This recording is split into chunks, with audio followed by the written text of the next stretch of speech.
12ാമത്തെ എപ്പിസോഡിൻ്റെ തുടക്കത്തിൽ തന്നെ വീട്ടിലെത്തിയ ലേഡി സാം മോണിനെ കെട്ടിപ്പിടിച്ചിരുന്ന് കരയാണ്. ഞാൻ കാരണം മുത്തശ്ശിക്ക് നന്നായിട്ട് ഹേർട്ടായിട്ടുണ്ട്. ഞാൻ എന്ത് ചെയ്യാനാണ്? ഞാൻ ലവ് തിരഞ്ഞെടുത്ത എനിക്കൊന്ന് നഷ്ടമാകുകയാണ് ചെയ്യുമെന്നൊക്കെയുള്ള അവളുടേതായിട്ടുള്ള സങ്കടങ്ങൾ പറഞ്ഞുകൊണ്ടിരിക്കുകയാണ്. ആ സമയത്താണ് മോൻ പറയുന്നത്, അത് കുഴപ്പമില്ല മുത്തശ്ശി, പയ്യെ പയ്യെ എല്ലാം ഓക്കെ ആയിക്കോളൂ എന്ന് അവളെ പറഞ്ഞ് സമാധാനിപ്പിക്കുന്ന നേരത്ത് മോളുടെ ഫോണിട്ട് ഇറക്കി വിളിക്കുകയാണ്. കുറേ പ്രാവശ്യം വിളിക്കുന്നത് കൊണ്ട് തന്നെ അവളുടെ ഫോണത്തിൻ്റെയാണ്. വേറൊന്നല്ലാതെ പറയുന്നത്, മുത്തശ്ശിക്ക് വയ്യാതെ ഹോസ്പിറ്റലിൽ അഡ്മിറ്റ് ആയിട്ടുണ്ട്, സീരിയസ് ആണ് എന്ന് പറയുന്നുണ്ട്. മോന് ആ ഫോൺ ലേഡി സാമിൻ്റെ കയ്യിട്ട് കൊടുക്കുന്നുണ്ട്. അവളും ഈ കാര്യം അറിയുന്നുണ്ട്. നമ്മുടെ ഇറക്കി പറയുന്നുണ്ട്, ഇത് അഭിനയോ കാര്യങ്ങളോ ഒന്നല്ല, ഭയങ്കരമായിട്ട് സീരിയസ് ആയിട്ടാണ്. അത് കൊണ്ട് എത്രയും പെട്ടെന്ന് നിനക്ക് വരാൻ പറ്റണോ അത്രയും പെട്ടെന്ന് നീ ഒന്ന് ഹോസ്പിറ്റലിലേക്ക് വരാൻ പറയുന്നുണ്ട്. ഇത് കേൾക്കുന്ന ലേഡി സാം ആണെങ്കിൽ ആകെ തളർന്നു പോവുകയാണ്. പെട്ടെന്ന് തന്നെ അവളൊന്നും മിണ്ടാതെ ബാഗ് എടുത്ത് അവിടുന്ന് ഇറങ്ങി ഓടിപ്പോവാണ്. നമ്മുടെ മോളിനാണെങ്കിൽ എന്ത് ചെയ്യണമെന്നറിയാതെ അവിടെ തന്നെ അവൾ നിൽക്കുകയാണ്. അങ്ങനെ ഹോസ്പിറ്റലിൽ എത്തുന്നുണ്ട്. ഡോക്ടറിനോട് ചോദിക്കുന്നുണ്ട് എങ്ങനെയുണ്ടെന്ന്. കുഴപ്പമില്ല, കുറച്ചു നേരം കഴിഞ്ഞിട്ട് പറയാമെന്നാണ് ഡോക്ടർ പറയുന്നത്. തിരിഞ്ഞു നോക്കുമ്പോൾ ചേച്ചി ഓൾറെഡി അവിടെ ഇരിപ്പുണ്ടാവും. ചേച്ചീനോട് ചോദിക്കുന്നുണ്ട്, നീ എന്തിനാണ് വന്നതെന്ന്. ഞാൻ നിങ്ങളുടെ മുത്തശ്ശി മരിച്ചോന്നറിയാനാണ് വന്നതെന്ന് പറയുന്നുണ്ട്. എന്നിട്ട് അവിടെ ചിരിക്കുകയാണ്. നമ്മുടെ ലേഡി സാം പറയുന്നുണ്ട്, എനിക്കറിയാം നിനക്ക് മുത്തശ്ശിയുടെ കാര്യത്തിൽ നല്ല ടെൻഷനും കാര്യങ്ങളൊക്കെ ഉണ്ട്. പക്ഷെ നമ്മുടെ മുത്തശ്ശി എന്താ ഇങ്ങനെ എന്നിട്ട് പഴയ കാര്യം ഓർക്കാണ്. കാരണം ഒരു കുട്ടിയായിരുന്ന സമയത്ത് അവളുടെ ചേച്ചി ഇങ്ങനെ ഭയങ്കരമായിട്ട് ചിരിക്കുമായിരുന്നു. അപ്പോൾ പറയുന്നുണ്ട്, എന്തിനാണ് ഇങ്ങനെ ചിരിക്കണം, നീ ഭയങ്കര സന്തോഷത്തിലാണോ എന്ന്. സോങ് അപ്പോൾ പറയുന്നുണ്ട്, അവൾ സന്തോഷത്തിലായതുകൊണ്ടല്ല സങ്കടത്തിലായതുകൊണ്ടാണ് ഇങ്ങനെ ചിരിക്കുന്നത്. അവളുടെ ഫീലിങ്സ് ഹൈഡ് ചെയ്യാൻ വേണ്ടിയിട്ടാണ് അവൾ സ്മൈൽ യൂസ് ചെയ്യുന്നത്. ഇത് കേൾക്കുന്ന ചേച്ചി ഇങ്ങോട്ട് വരാണ്. ചേച്ചി വന്നിട്ട് പറയുന്നുണ്ട്, നിനക്കും അങ്ങനെ പറ്റും. നിനക്ക് എന്താണോ ഇപ്പോൾ ദേഷ്യമാണെങ്കിൽ നീ ചിരിച്ചാൽ അത് ഹൈഡ് ചെയ്യാൻ പറ്റും. അങ്ങനെ ഫീലിങ്സ് എല്ലാം ഹൈഡ് ചെയ്യണമെന്നും ചേച്ചി പറഞ്ഞു കൊടുക്കുന്നുണ്ട്. അങ്ങനെ ആ കാര്യം പറയുന്നുണ്ട്, നീ ഇപ്പോഴും എൻ്റെ കാര്യങ്ങളെല്ലാം ഓർമ്മിച്ച് വെച്ചേക്കല്ലേ എന്ന് വയ്ക്കുമ്പോഴേക്കും നിങ്ങളെൻ്റെ ചേച്ചിയല്ലേ, ഞാൻ എങ്ങനെയാണ് ഓരോന്ന് മറക്കുക എന്നാണ് ചോദിക്കുന്നത്. അങ്ങനെ കുറച്ച് ദിവസം കഴിയുന്നതാണ് നമ്മളെ കാണിക്കുന്നത്. മുത്തശ്ശിക്ക് ഇപ്പോൾ ബെറ്ററായിട്ട് വരുന്നുണ്ട്. മുത്തശ്ശിയുടെ അടുത്ത് തന്നെ ലേഡി സാം നിൽക്കുന്നുണ്ട്. മൂന്നാണെങ്കിൽ നമ്മുടെ ലേഡി സാമിൻ്റെ വീട്ടിൽ തന്നെയാണ്. അവൾ കുറേ മെസ്സേജ് അയച്ച് നോക്കുന്നുണ്ട്, ഫോൺ വിളിച്ച് നോക്കുന്നുണ്ട്, ഒന്നിനും യാതൊരു റിപ്ലൈയും കിട്ടുന്നില്ല. കുറേ ദിവസം കഴിയുന്നതോടെ മൂവ് ഓൺ ചെയ്യാമെന്നുള്ളൊരു തീരുമാനം എടുക്കുകയാണ്. അവളുടെ തിങ്സും കാര്യങ്ങളെല്ലാം പാക്ക് ചെയ്തിട്ട് അവിടുന്ന് അവൾ ഇറങ്ങാൻ നിൽക്കുകയാണ്. അവിടുന്ന് ഇറങ്ങുമ്പോഴും ലേഡി സാമിൻ്റെ പോലെ ഭയങ്കര ബ്യൂട്ടിഫുൾ ആയിട്ടുള്ള മൊമെൻറ്റ്സാണ് അവളുടെ ഓർമ്മയിൽ വരുന്നത്.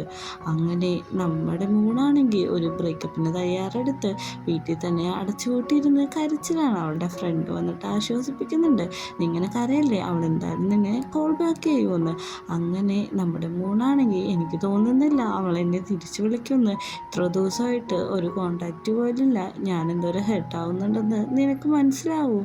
ഞാൻ എന്ത് തെറ്റാണ് ഇത് ചെയ്തത്. പക്ഷെ അവൾ എന്നോട് ഒന്ന് മിണ്ടിയിരുന്നെങ്കിൽ എനിക്ക് എന്താണെന്നൊന്ന് അറിഞ്ഞാൽ കൊള്ളാമെന്നുണ്ട്. നമ്മുടെ കൂട്ടുകാരത്ത് പറയുന്നുണ്ട്, ഇങ്ങനെ കരയല്ലേ, എനിക്കും കൂടി സങ്കടമാവുന്നെന്ന്. ഇവളുടെ ഈ അവസ്ഥ കണ്ട് ബാക്കി ഫ്രണ്ട്സ് എല്ലാം ഇവളെ സമാധാനിപ്പിക്കാൻ വേണ്ടിയിട്ട് അന്നത്തെ ദിവസം തന്നെ വീട്ടിട്ട് വന്നിട്ടുണ്ട്. എല്ലാവരോടും വന്നിരിക്കാൻ പറയുന്നുണ്ട്. മോളിനെ അവർ കുറേ ആശ്വസിപ്പിക്കുന്നുണ്ട്. കാരണം ഇവളിങ്ങനെ ഇരുന്നിട്ടുണ്ടെങ്കിൽ കാര്യമില്ല, കുറച്ച് ഫോർവേഡായിട്ട് മൂവ് ഓൺ ചെയ്യാൻ നോക്ക്. എനിക്ക് തോന്നുന്നു ലേഡി സാം എന്തായാലും മൂവ് ഓൺ ചെയ്തിട്ടുണ്ട്. അതുകൊണ്ടായിരിക്കും അവൾ നിന്നെ കോണ്ടാക്ട് ചെയ്യാത്തത്. നീയും റിയാലിറ്റി അക്സെപ്റ്റ് ചെയ്യാൻ പറയുന്നുണ്ട്. അങ്ങനെ ഒരു ദിവസമാണെങ്കിൽ അവർ റെസ്റ്റോറൻറ്റിൽ വെച്ച് മീറ്റ് ചെയ്യാണ്. മീറ്റ് ചെയ്യുമ്പോഴേക്കും നമ്മുടെ മൂണിനോട് ചോദിക്കുന്നുണ്ട്, നിനക്ക് ലേഡി സാമിനെ കാണാനായിട്ട് താല്പര്യമുണ്ടോ എന്ന്. എനിക്ക് താല്പര്യമില്ലെന്ന് ആദ്യം പറയുമ്പോഴേക്കും, നീ കാണണം, നീ ഡയറക്റ്റ് കണ്ടിട്ട് നീ മനസ്സിലാക്കണം, അവൾ മൂവ് ഓൺ ആയി. അത് നീ കാണുമ്പോഴേക്കും നിനക്ക് മൂവ് ഓൺ ആവാനായിട്ട് പെട്ടെന്ന് തന്നെ പറ്റുമെന്നാണ് കൂട്ടുകാരികളെല്ലാവരും പറയുന്നത്. അങ്ങനെ ബാത്റൂമിൽ പോയിട്ട് വരാമെന്ന് പറഞ്ഞ് അവൾ അവിടുത്തെ ആർക്കും ഒരു മറുപടിയും കൊടുക്കാതെ ഇറങ്ങിപ്പോവുകയാണ്. കാരണം അവൾക്ക് അത്രേതായ സങ്കടങ്ങളെല്ലാം മനസ്സിലുള്ളിലുണ്ട്. ആ ഹോട്ടലിൽ തന്നെയാണ് എറിക്കിൻ്റെ ലേഡി സാമിൻ്റെയും പ്രീ വെഡ്ഡിങ് ഷൂട്ട് നടന്നുകൊണ്ടിരിക്കുന്നത്. അവരാണെങ്കിൽ ഒരു വെഡ്ഡിങ് കപ്പിൾസിനെ പോലെ യാത്രയായിട്ടാണ് ഇതെല്ലാം ചെയ്തുകൊണ്ടിരിക്കുന്നത്. നമ്മുടെ ഇറക്കിനോട് പറയുന്നുണ്ട് ഞാനൊന്ന് വാഷ്റൂമിൽ പോയിട്ട് വരാം, എനിക്ക് വേണ്ടി കുറച്ച് ടൈം സ്പെൻഡ് ചെയ്യുമെന്ന്. ഓക്കെ എന്നും പറയുന്നുണ്ട്. അങ്ങനെ അവൾ ബാത്റൂമിട്ട് പോകാനായിട്ട് ഇറങ്ങുമ്പോഴാണ് നമ്മുടെ മൂണിനെ കാണുന്നത്. മൂണാണെങ്കിൽ ഇവളുടെ ഈ വേഷത്തിൽ കാണുന്നതും എന്ന് പറയുന്നത്, നിന്നെ കാണാൻ വളരെയധികം സുന്ദരിയായിട്ടുണ്ട്, നീ എപ്പോഴും ഇങ്ങനെ ഹാപ്പി ആയിട്ട് ജീവിച്ചാൽ മാത്രം മതി, നമുക്ക് നമ്മുടെ സ്നേഹം വാല്യുബിളാണ്, പക്ഷെ നമ്മുടെ സ്നേഹം മറ്റുള്ളവർക്ക് വേണ്ടിയിട്ട് വിട്ടുകൊടുക്കുന്നതാണ് ഏറ്റവും നല്ലതെന്ന് പറയുന്നുണ്ട്. നമ്മുടെ ലേഡി സാം പറയാണ്, എൻ്റെ സിറ്റുവേഷൻ നിനക്ക് ഒരിക്കലും മനസ്സിലാവില്ല, ഞാൻ എന്താണ് ചൂസ് ചെയ്യുന്നതെന്ന് നിനക്കിപ്പോഴും മനസ്സിലായിട്ടില്ല, എനിക്ക് എല്ലാവരും വേണം, നീ ഹാപ്പി ആയിട്ടിരിക്കണം എന്ന് പറയുന്നുണ്ട്. രണ്ടുപേരും അവരവരുടെ കാര്യങ്ങൾ പറഞ്ഞ് അവിടെ വെച്ച് ബ്രേക്കപ്പ് ആവുകയാണ്. ബ്രേക്കപ്പ് ആയ ഉടനെ തന്നെ മോൻ അവിടുന്ന് പോവുകയാണ്. ഇതെല്ലാം കണ്ടുകൊണ്ട് നമ്മുടെ എറുക്ക് അവിടെ നിൽക്കുന്നുണ്ട്. എറുക്കിനെ കെട്ടിപ്പിടിച്ച് ലേഡി സാം കരയാണ്. എറുക്ക് അവളെ ആശ്വസിപ്പിക്കുന്നുണ്ട്. തിരിച്ചു വന്ന അവളോട് പറയുന്നുണ്ട്, ഞാൻ ഓൾറെഡി ലേഡി സാമിനെ കണ്ടു എന്ന്. കൂട്ടുകാർ വയ്ക്കുന്നുണ്ട്, എന്താണ് നിങ്ങൾ സംസാരിച്ചെന്ന് വയ്ക്കുമ്പോഴേക്കും ഞങ്ങൾ ഓൾറെഡി ബ്രേക്കപ്പ് ആയി എന്ന് പറയാണ്. ഇത് പറഞ്ഞ് അവൾ കരയുമ്പോൾ ബാക്കി എല്ലാവരും അവളെ സമാധാനിപ്പിക്കാനായിട്ട് കൂടെ തന്നെ നിൽക്കുകയാണ്. എന്ത് അടിപൊളിയായിട്ടുള്ള ഫ്രണ്ട്സ് അല്ലേ, എല്ലാവരും ലൈഫിൽ ഇങ്ങനത്തെ ഫ്രണ്ട്സ് അനിവാര്യമാണ്. അങ്ങനെ 2 മാസങ്ങൾക്ക് ശേഷമുള്ള കാര്യമാണ് നമ്മൾ കാണിക്കുന്നത്. മൂൺ ഇംഗ്ലണ്ടിലേക്ക് അവളുടെ ഫാദറിൻ്റെ അടുത്തേക്ക് തിരിച്ചു പോകാനായിട്ട് തീരുമാനിക്കുകയാണ്. ബാക്കി ഫ്രണ്ട്സിനോട് പറയുന്നുണ്ട്, ഞാൻ നാളെ പോവുകയാണ്, ലേഡി സാമിനെ എനിക്ക് ഒത്തിരി ഇഷ്ടമാണ്, പക്ഷെ അവളോട് ഇതൊന്നും പറയണ്ട, അവൾ എന്നോർത്ത് ടെൻഷൻ അടിക്കും, പിന്നെ അവൾ നന്നായിട്ടൊരു ഹാപ്പി ആയിട്ടുള്ള ലൈഫിട്ട് പോകുന്നത് എനിക്ക് വളരെ ഇഷ്ടമാണെന്ന് പറയുന്നുണ്ട്. കൂട്ടുകാരികൾ പറയുന്നുണ്ട്, ഓക്കെ നീ മൂണാവാൻ തീരുമാനിച്ചത് തന്നെ നല്ല കാര്യമാണെന്ന്. അവൾ പോയ ശേഷം ലേഡി സാമിനോട് പുറത്തേക്ക് ഇറങ്ങി വരാൻ ഫ്രണ്ട്സ് പറയുന്നുണ്ട്. എത്ര നാൾ നീ അവളിങ്ങനെ ഹൈഡ് ചെയ്ത് കളിക്കും, അവളാണെങ്കിൽ ഇപ്പോൾ ഇംഗ്ലണ്ടിട്ട് പോകാൻ പോവാണ്, ഇനിയെങ്കിലും നീയും മൂവോണാവുക എന്ന് പറഞ്ഞിട്ട് എന്തിനാണ് ഇങ്ങനെ കാട്ടിക്കൂട്ടുന്നതെന്നൊക്കെ.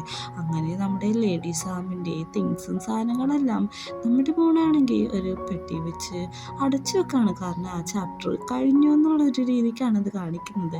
ലേഡി സാമാണെങ്കിൽ അവളുടെ വെഡ്ഡിങ്ങിൻ്റെ കാര്യങ്ങളെല്ലാം ചർച്ച ചെയ്തുകൊണ്ടിരിക്കുകയാണ്. അവൾക്ക് യാതൊരു ഇൻട്രസ്റ്റും ഇല്ലാതെയാണ് ഇരിക്കുന്നത്. മുത്തശ്ശിയാണെങ്കിൽ ഈ ഡ്രസ്സ് ഇടാം, ഈ ജ്വല്ലറി മേടിക്കാം എന്നിങ്ങനെയൊക്കെ പറഞ്ഞ് അവളെ ഫോഴ്സ് ചെയ്തുകൊണ്ടിരിക്കുകയാണ്. അങ്ങനെ നമ്മുടെ മോണാണെങ്കിൽ ഓൾറെഡി മൂവ് ഓൺ ആയതാണ് നമ്മളെ കാണിക്കുന്നത്.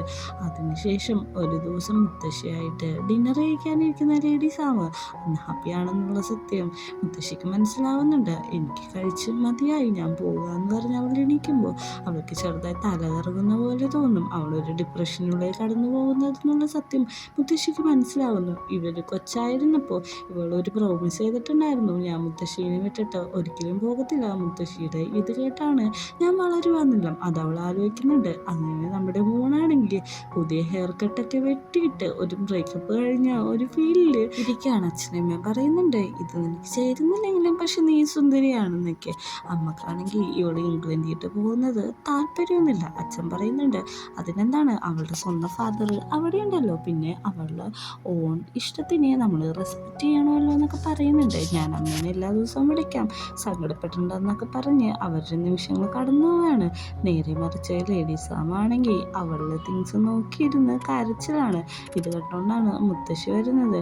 എന്താ നീ ഇവിടെ നിന്ന് കരയുന്നതെന്ന് ചോദിക്കുമ്പോഴേക്കും ഞാൻ കരയുന്നില്ല എന്നാ മുത്തശ്ശി നോക്കുന്നുണ്ട്.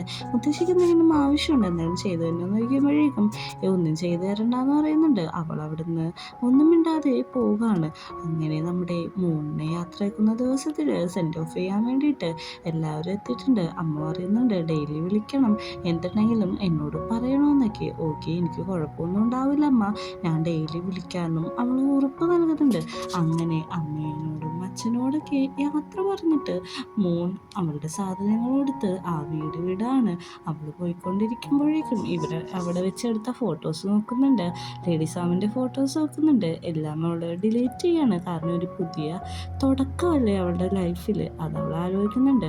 മുത്തശ്ശിക്കാണെങ്കിൽ സാമിൻ്റെ ഈ അവസ്ഥ കണ്ടിട്ട് സഹിക്കുന്നില്ല. അവളോട് വന്ന് പറയുന്നുണ്ട്, എനിക്കൊരു കാര്യം നിന്നോട് സംസാരിക്കാനുണ്ടെന്ന്.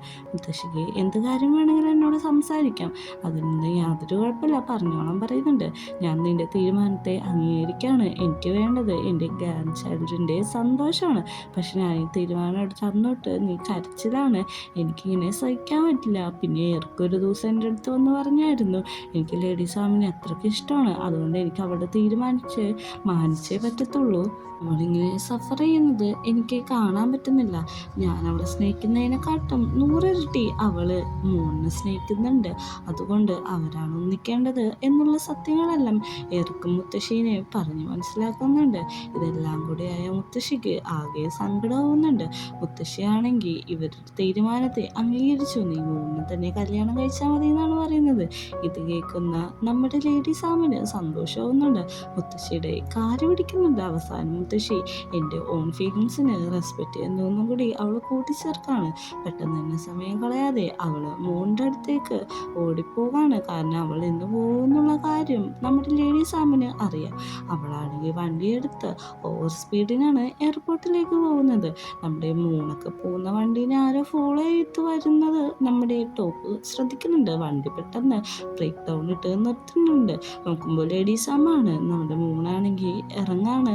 ലേഡി സാം ഓടി വന്ന് അവളെ കെട്ടിപ്പിടിക്കാണ്. മുത്തശ്ശി നമ്മുടെ റിലേഷൻഷിപ്പിന് സമ്മതം മൂളി, ഇനി നമ്മൾ പിരിയേണ്ട ആവശ്യമില്ല, എനിക്ക് നീ ഇല്ലാതെ പറ്റത്തില്ല എന്നുള്ള കാര്യങ്ങളെല്ലാം അവളെ പറഞ്ഞു മനസ്സിലാക്കാണ്. നമ്മൾ ഇനി വേർപെടുത്താനായിട്ട് ഒരു ശക്തിക്കും പറ്റത്തില്ല. നീ ഒന്ന് ആലോചിച്ച് നോക്ക്, നീ ഇല്ലാതെ ഞാൻ ജീവിക്കുന്നത് എന്തൊരു ദുഷ്ഗുണമായിട്ടുള്ള ഒരു അവസ്ഥയാണ്. നമ്മൾ ഒരുമിച്ചിരിക്കുമ്പോൾ മാത്രമാണ് നമുക്ക് സന്തോഷം കിട്ടുന്നുള്ളൂ. നമ്മൾ രണ്ട് സ്ഥലത്തായാലും നമ്മുടെ ജീവിതം ഇങ്ങനെ നരകിച്ച് തീരാനേ പറ്റത്തുള്ളൂ എന്ന് പറയുന്നുണ്ട്.